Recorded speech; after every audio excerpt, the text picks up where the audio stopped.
You ever wondered what it's like to go through fentanyl withdrawals? Well, you don't have to wonder, because I'm going to tell you what it's like. I am a 30-year-old man who spent over a year hopelessly addicted to fentanyl.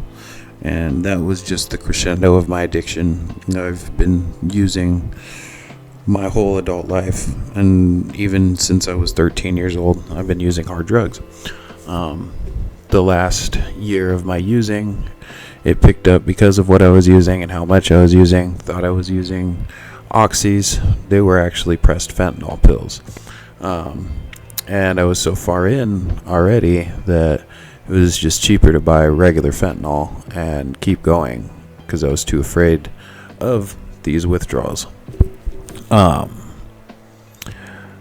felt withdrawals for the first time a few months before I stopped, and it forced me to make the decision essentially that I'm just going to keep going and keep using until I'm literally forced to stop or die, because I can't mentally subject myself to go through that amount of discomfort. What discomfort? Well, I'm grateful that one day I was with one of my cousins and closest people in the world, because he basically had given me an ultimatum, forced me into a position where I didn't have a choice but to go through the withdrawals, because I had wanted to stop using. I just couldn't go through that part of it. And so I was using about 1 gram of fentanyl a day, smoking it. I wasn't shooting it. And it was an all day, everyday thing, you know. It was every few minutes. Even at work, I was working in a position where I wasn't constantly being monitored. Production wasn't directly attributed to my task, so I was able to get away with it. And I was smoking it off of foil. And so we'll just talk about the withdrawals parts. So I was in Lake Havasu, and it was basically all my stuff was taken, my car keys were taken, and my buddy was like, we're going to go through it together, you know. And I told him, you're going to witness the most uncomfortable thing you've probably ever witnessed in your life. And so the rest of the day I was okay, because I had finished everything off in the morning. Fentanyl kind of saturates in your system, at least a little bit, so you don't start feeling, it doesn't start leaving your system, and you don't essentially start detoxing until, I want to say, about 8 hours after your last use. And so 8 hours had passed, and I thought that it would be a good idea if I got drunk all day long to try and help kind of combat the feeling, which was a fucking mistake. And so I actually was able to fall asleep for about 4 hours when I first started feeling not very good. And that would be the last time that I would sleep for like 8 or 9 days. I woke up around 12:30 midnight, and I'm completely drenched in sweat. I'm dumping sweat out of every orifice of my body, and I am shivering and freezing cold uncontrollably. The only way I can describe what I'm feeling in my body is just a throbbing pinpoint pain, but all over.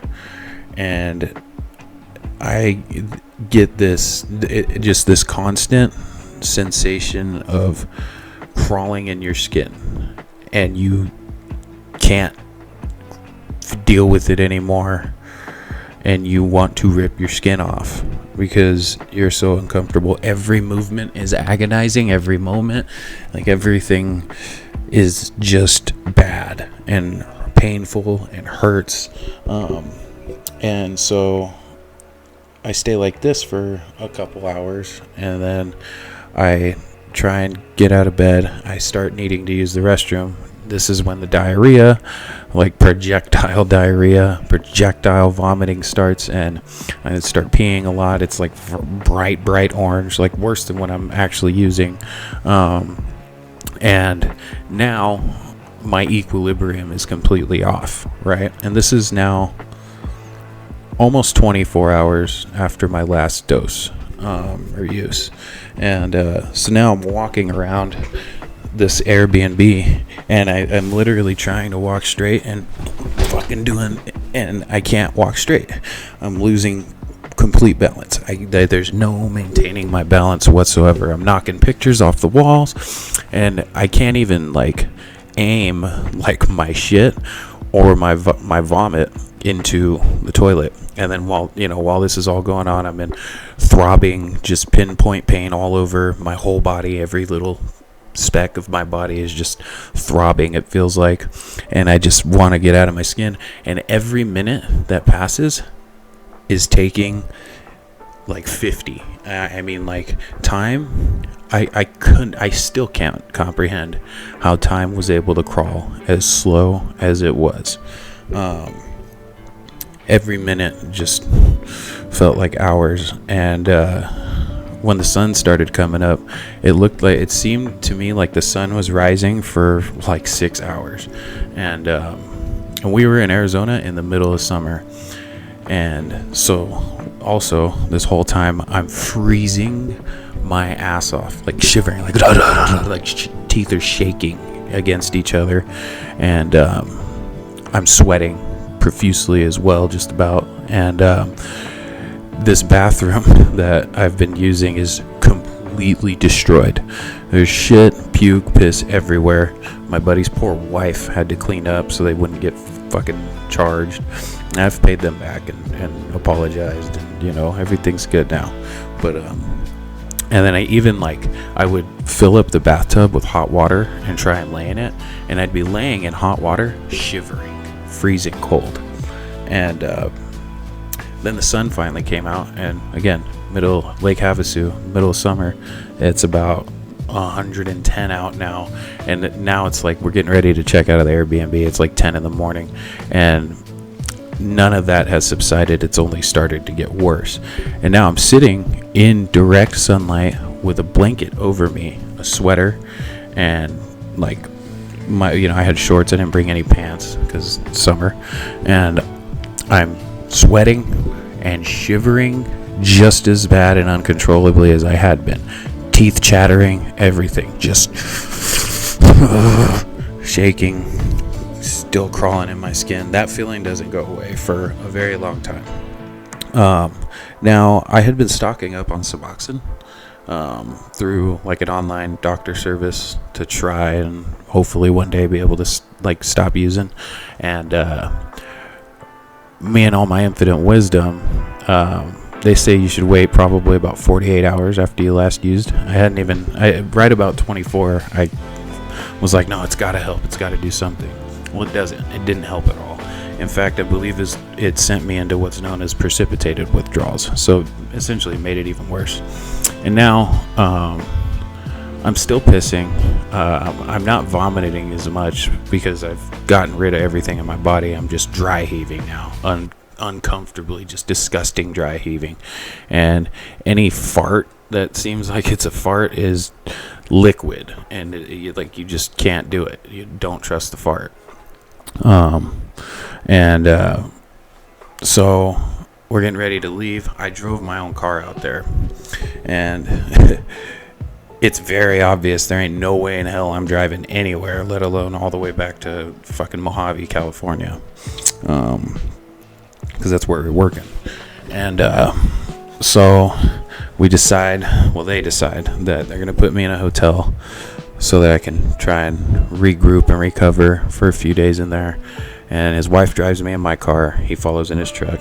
They take me to this hotel, check into the hotel, and I buy like 5 Gatorades and some waters, and hobble up these stairs. There's no elevator. I had to fucking stumble and like hold myself against a wall to get upstairs into my hotel room. And it's funny because one of the main memories I have of this place is like through this fucking struggle that I'm going through. I have one of the most bitchin' views there is of like the lake, and it's still strange because like if I really think back on it and I can close my eyes, I can see just the way that the tint on the window darkened the room a little bit, even though it was bright outside, and it felt like how I felt, right? Like everything around me was so bright and happy and vibrant, but I was in this room in a tent, dingy, dark, and I can almost smell the room still, even though I don't even know what I was smelling back then. And yeah, it's just weird. Anyways, so now I'm just laying on this bed, and I'm literally just rolling around on the bed all fucking day long. And those Gatorades I bought, the water I bought, tried with every fiber of my being. I could not. I literally, like, I'd have liquid in my mouth and try to swallow it, and I couldn't swallow. I couldn't swallow liquid. I could not get water, Gatorade, nothing down. Mind you, I'm still pissing, right? And so now other people are starting to find out what's going on. Now I'm starting to get calls, and my phone is laying by my head like this, and I can't even muster the strength anymore because I'm using every last bit of my strength to get to the bathroom if I feel like I need to piss or something, or like I'm gonna shit.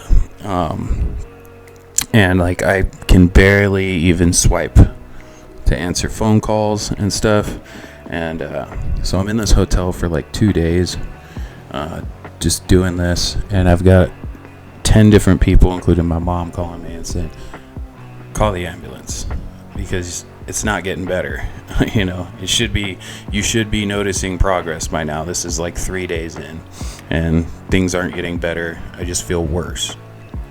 And so the next morning, it's like 7 a.m, and I stand up to go to the restroom, and I like black out, and I fall and I smack my head against the wall, and I'm like hazy still, don't really know what's going on.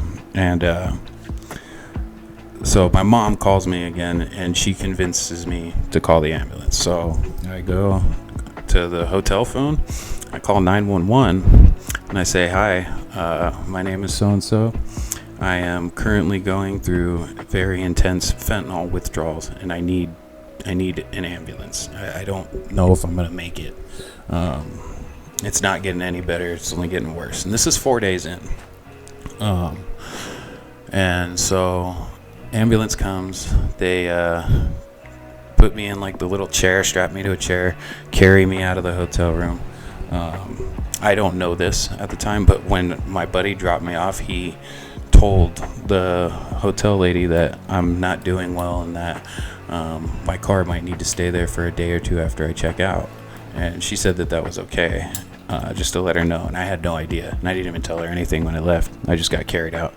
And so they take me to the hospital. They're asking me questions in the ambulance. First time I've ever ridden in the back of the ambulance was this. And so get to the hospital. They hook me up to IVs, pump me full of Ativan and liquids. And so now I'm like in day 5, sort of, in the hospital. And I immediately start feeling at least a little calm, and like I can breathe, right? Because the whole days leading up to this, like, not only was I going through what I was explaining physically, but like I'm panicking too, like, oh my god, is this ever gonna fucking end? Like just fucking full-blown panic attack the whole fucking time. 5 days. And so now I finally feel like I can at least just breathe for a little bit. And as time goes on a little bit, I spend 3 days in the hospital, or 3 nights in the hospital. And so on my last day there, they come to me, and before they'd come to me and told me that I needed to come up with a plan, like as in like a plan for recovery and getting better. I'd been telling them like, yeah, I don't want to keep using. Like I want to stop using. I want to change my life, and I want to not ever have to feel like this again. My mom had called, and she had gotten a hold of her friend who's a director of operations at a rehab all the way in fucking Ventura. This matters a little bit in a second, but and then 10 minutes after she tells me that, her friend calls me, and she literally, all she says is, "Hey, this is your mom's friend. Are you ready?" And I said, yes I am. She said, "We will be there tomorrow morning." And they drove all the way from Ventura to Lake Havasu to pick me up. She brought my mom so my mom can drive my car back and take care of my car. They told my mom, and they told me too, I was there, that if I would have waited another day, maybe 2 at the most, that I was going to die of dehydration. And that was probably why that my withdrawal symptoms weren't getting any better, was because I wasn't drinking any water or anything. I was just losing. I wasn't taking anything back in, and wasn't thinking about it at the time. I'm also going through cocaine withdrawals because I was using cocaine all day, every day. Crystal meth was something I was using to stay awake because I would always be nodding out on the fentanyl, and I was a heavy drinker. So I'm also going through alcohol withdrawals as well, which are like one of the withdrawals that can actually be deadly. And so that was most likely why I wasn't able to drink any water or anything, and that's why my withdrawal symptoms weren't getting any better. And so yeah, they saved my life. I probably would have died and I'm a stubborn son of a bitch. If I wasn't begged to go to the hospital, I would have thought that I could have gotten through it and been better, and I probably would have ended up dying in that hotel room. Long story short, they drove 8 hours to come pick me up. I get discharged, and I go to rehab and do 60 days.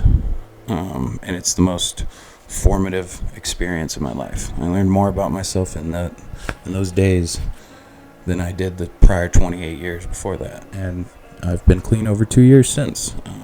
I have no desire to use. Haven't since had a desire to use. Go to meetings every now and then. But I'm ever so grateful that I had to go through what I did to get clean, because it makes me never want to have to even deal with anything like that ever again. Any kind of distress like that, like the thought of using makes me feel that again, and I'm so grateful for that. But a lot of people ask me, if you could go back and you could change what you did and change it to where you didn't become addicted to fentanyl or use all the drugs and stuff, would you change that? And my answer is no. I would never change it at all. I wouldn't change any of it, because if I changed that, I wouldn't be the man who I am today, who I actually happen to love and respect a hell of a lot more than I did the man even before the fentanyl.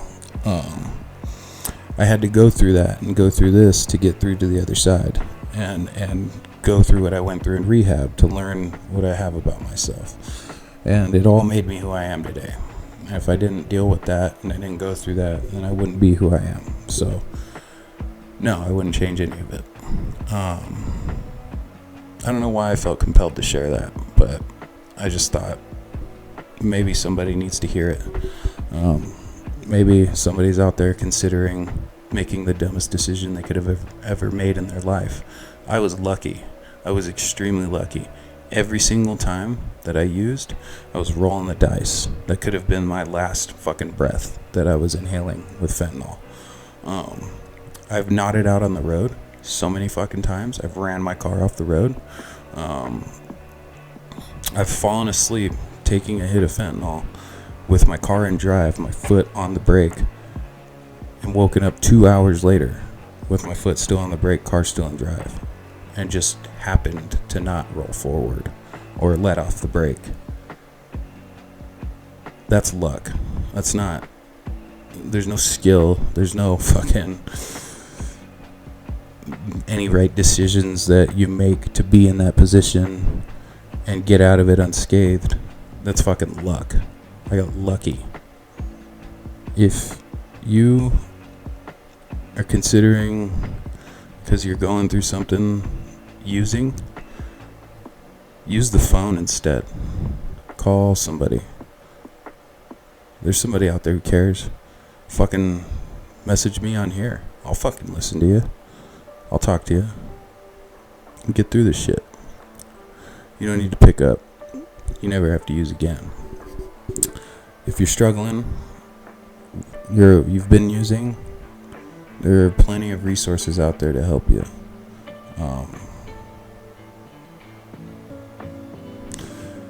If you need somebody to talk to, let me know. I'll talk to you. But there's something, I don't know what made me compelled to share this story, but I felt that I should. And I think maybe I'll start talking about what I learned in rehab, maybe, and what my life has been like ever since. But I hope you guys got something out of this, and maybe a little insight, if anything. But I hope you guys enjoyed. Talk to you soon. Bye now.